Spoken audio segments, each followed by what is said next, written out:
jemput dulu ya.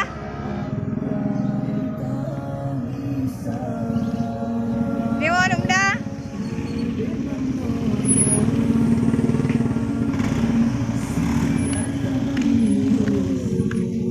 Jom ya cok liputan deh.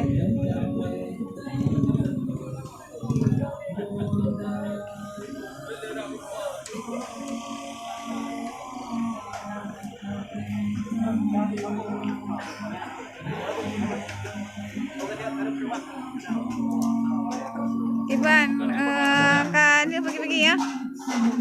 Kak siap mu. Sekarang.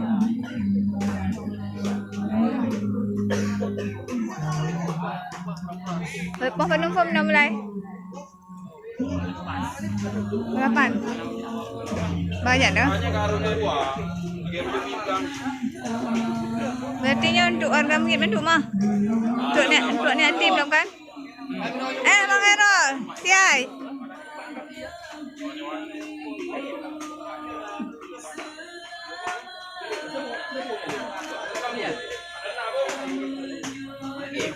Kadumboh nyo Mesir.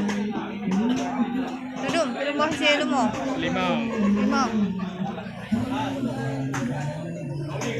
Yo untuk saudara rekan muda di Desa Gampung Megit bahawa gesi kurban uranyo sejumlah 5 buah. Kenapa kat nama? Oh 7 dan akan bagi untuk anak yatim di Kampung Megit dan untuk warga Kampung Megit. Dan alhamdulillah rekan setia ya, rekan muda Mendung, saudara-saudara Tanyo, alhamdulillah ya, ini gerakannya perkumpulan dari gerakan anak muda ya, dan juga masyarakat warga Kampung Megit untuk menyatukan dan juga untuk punya inisiatif berkurban ya, untuk bisa memberikan kepada anak yatim dan para warga Megit sendiri di Kecamatan Mutiara Timur, Kabupaten Pidi, Provinsi Aceh. Ini secara gotong royong ya, kebersamaan, kerjasama sesama warga.